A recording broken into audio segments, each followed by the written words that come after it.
ഇന്ന് നമുക്കൊരു caramel custard എങ്ങനെയാണ് ഉണ്ടാക്കുന്നത് നോക്കാം. അപ്പോൾ എല്ലാവർക്കും എൻ്റെ പുതിയൊരു വീഡിയോയിലേക്ക് സ്വാഗതം. പാലും മുട്ടയൊക്കെ കഴിക്കാൻ മടിയുള്ള കുട്ടികൾക്കൊക്കെ നമുക്ക് ഈ കാരമൽ കസ്റ്റാർഡ് ഉണ്ടാക്കി കൊടുത്തു കഴിഞ്ഞാൽ അവർക്ക് നല്ല ഇഷ്ടപ്പെടും. അപ്പോൾ ചില സമയങ്ങളിൽ നമ്മൾ കാരമൽ കസ്റ്റാർഡ് ഉണ്ടാക്കുമ്പോൾ പലരും പറയുന്ന ഒരു കംപ്ലൈൻ്റ് ആണ് പിരിഞ്ഞ പോലെയൊക്കെ ആവുന്നുണ്ടെന്നൊക്കെ ഉള്ളത്. അങ്ങനെയൊന്നും വരാതെ എങ്ങനെയാണ് നമുക്കൊരു നല്ല പെർഫെക്റ്റ് ആയിട്ട് കാരമൽ കസ്റ്റാർഡ് ഉണ്ടാക്കുന്നതെന്നാണ് ഇന്ന് ഇവിടെ കാണിച്ചു തരുന്നത്. ആദ്യം തന്നെ നമുക്ക് കാരമലൈസ് ചെയ്തെടുക്കണം. അതിനുവേണ്ടി ഇവിടെ ഒരു 4-5 ടേബിൾ സ്പൂൺ പഞ്ചസാര ഇട്ടിട്ടുണ്ട്.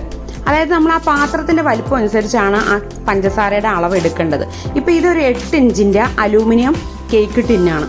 അതിലൊരു 5 ടേബിൾ സ്പൂൺ പഞ്ചസാര ഇട്ട് കൊടുത്തിട്ടുണ്ട്. ഇത് അടുപ്പിൽ മീഡിയം ഫ്ലെയിം ഓണാക്കിയിട്ട് ഇതേപോലെ ഒരു കൊടിൽ പിടിച്ചുകൊണ്ട് തന്നെ നമ്മളിത് ചുറ്റിച്ച് കൊടുക്കണം. സ്പൂണിലിട്ട് ഇളക്കി കഴിഞ്ഞാൽ ആ സ്പൂണിലൊക്കെ പറ്റി പിടിച്ച് പിന്നെ അത് ചൂടാറുമ്പോൾ കട്ട പിടിച്ചത് ക്ലീൻ ചെയ്യാനൊക്കെ നല്ല ബുദ്ധിമുട്ടായി വരും. അപ്പോൾ അതുകൊണ്ട് ഞാൻ ചെയ്യുന്ന രീതി ഇങ്ങനെയാണ്. ഇതേപോലെ ഉള്ള ഒരു കൊടിൽ പിടിച്ച് ഇങ്ങനെ ചുറ്റിച്ച് ഒരു മീഡിയം ഫ്ലെയിമിലിട്ട് ഇങ്ങനെ കാരമലൈസ് ചെയ്തെടുക്കുകയാണ് ചെയ്യുന്നത്. വെള്ളമൊന്നും ചേർക്കില്ല, പഞ്ചസാര ചേർത്തിട്ട് മാത്രമാണ്. അപ്പോൾ ഇതേപോലെ കാരമലൈസ് ചെയ്ത് നമ്മൾ സൈഡിൽ ആദ്യം ഈ ടിന്ന് വെക്കുകയാണ് ചെയ്യുന്നത്. ഞാൻ 2 രീതിയിൽ കാരമൽ കസ്റ്റാർഡ് ഉണ്ടാക്കാറുണ്ട്. അതിൽ ആദ്യത്തെ രീതിയാണ് ഇത്. 1 ലിറ്റർ പാലെടുത്ത് മിക്സിയിലോട്ട് ഒഴിച്ചിട്ടുണ്ട്. ഇതിലേക്ക് 1 ടീസ്പൂൺ വാനില എസൻസും 1/2 കപ്പ് പഞ്ചസാരയും 2 ടേബിൾ സ്പൂൺ കസ്റ്റാർഡ് പൗഡറും കൂടി ചേർത്ത് കൊടുക്കുകയാണ്.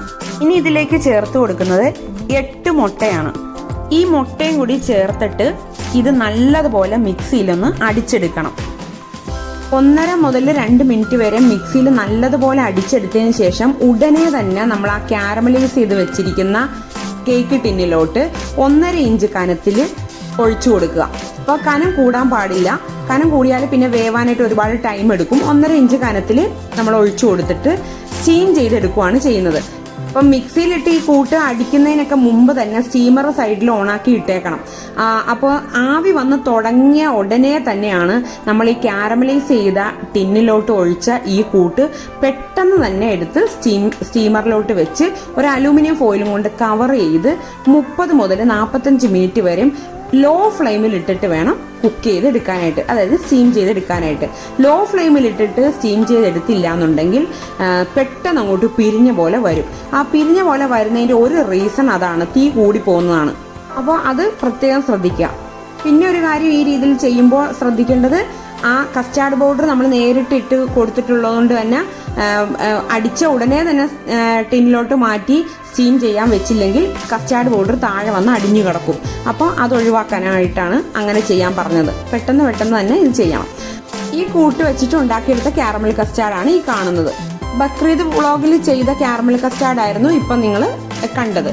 ഇനി വേറൊരു രീതിയിലും കൂടി കാരമൽ കസ്റ്റാർഡ് ഉണ്ടാക്കാം. അതെങ്ങനെയാണെന്ന് ഞാൻ കാണിച്ചു തരാം. ഇത് ഞാൻ ഉണ്ടാക്കുന്നത് 1/2 ലിറ്റർ പാല് വെച്ചിട്ടാണ്. ഇവിടെ 1/2 ലിറ്റർ പാല് ഞാൻ 2 ആക്കി വെച്ചിട്ടുണ്ട്. 1 ഗ്ലാസ് പാൽ അതിൽ നിന്ന് മാറ്റി വെച്ചിട്ടുണ്ട്. ബാക്കി 1 ഗ്ലാസ് ആണ് ഇവിടെ ഒരു പാത്രത്തിൽ എടുത്ത് വെച്ചിരിക്കുന്നത്. ഇതിലേക്ക് 1.5 ടേബിൾ സ്പൂൺ കസ്റ്റാർഡ് പൗഡറും 1/4 കപ്പ് പഞ്ചസാരയും കൂടി ചേർത്ത് കൊടുത്ത് നല്ലതുപോലെ മിക്സ് ചെയ്തിട്ട് അടുപ്പിൽ വെച്ച് ഒന്ന് കുറുക്കിയെടുക്കുകയാണ് ചെയ്യുന്നത്. അപ്പോൾ ഈ കസ്റ്റാർഡ് പൗഡർ താഴെ വന്ന് അടിഞ്ഞു കിടക്കുന്ന ഒരു പ്രശ്നം ഉണ്ടാകാതെ ഇരിക്കും. അപ്പോൾ കസ്റ്റാർഡ് പൗഡർ പാലുമായിട്ട് നല്ലപോലെ മിക്സായി വരികയും ചെയ്യും. ഈ രീതിയിൽ വേണമെങ്കിലും ഉണ്ടാക്കിയെടുക്കാവുന്നതേ ഉള്ളൂ. ഞാൻ പെട്ടെന്നൊക്കെ ഉണ്ടാക്കിയെടുക്കണമെങ്കിൽ കുറുക്കാനൊന്നും നിൽക്കില്ല. പിന്നെ കുറുക്കിയെടുത്തു കഴിഞ്ഞാൽ അത് ചൂടാറാൻ വേണ്ടി നമ്മൾ വെയിറ്റ് ചെയ്യണം. അപ്പം പെട്ടെന്നൊക്കെ ഉണ്ടാക്കിയെടുക്കണമെങ്കിൽ ഞാൻ ആദ്യം പറഞ്ഞ രീതിയിൽ ചെയ്യും. സമയമൊക്കെ ഉണ്ടെങ്കിൽ ഞാൻ ഈ രീതിയിലും ചെയ്യാറുണ്ട്. ഞാനിവിടെ 1/2 ലിറ്റർ പാലിൽ നിന്ന് കുറച്ച് പാലെടുത്തിട്ട് അതിലോട്ടാണ് കസ്റ്റാർഡ് പൗഡറും പഞ്ചസാര ഇട്ടിട്ട് കുറുക്കിയെടുത്തത്.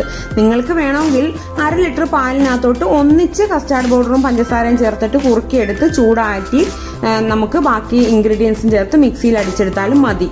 അപ്പോൾ ഇനിയിപ്പോൾ ഞാൻ ആ മാറ്റി വെച്ച 1 ഗ്ലാസ് പാലും 4 മുട്ടയും 1 ടീസ്പൂൺ വാനില എസൻസും കൂടെയും ചേർത്ത് ആ കുറുക്കി വെച്ചിരിക്കുന്ന പാലിൻ്റെ കൂട്ട്, അതായത് കസ്റ്റാർഡിൻ്റെ കൂട്ടും കൂടി ചേർത്ത് നല്ലതുപോലെ മിക്സിയിൽ അടിച്ചെടുത്തിട്ട് നേരത്തെ പറഞ്ഞ പോലെ തന്നെ കാരമലൈസ് ചെയ്ത് വെച്ചിരിക്കുന്ന ടിന്നിലോട്ട് 1.5 ഇഞ്ച് കനത്തിൽ ഒഴിച്ചിട്ട് ചൂടായിക്കൊണ്ടിരിക്കുന്ന സ്റ്റീമറിലോട്ട് ഒരു അലൂമിനിയം ഫോയിൽ കൊണ്ട് ഈ ടിന്ന് കവർ ചെയ്ത് ലോ ഫ്ലെയിമിലിട്ട് 30 മുതൽ 45 മിനിറ്റ് വരെ സ്റ്റീം ചെയ്തെടുക്കും.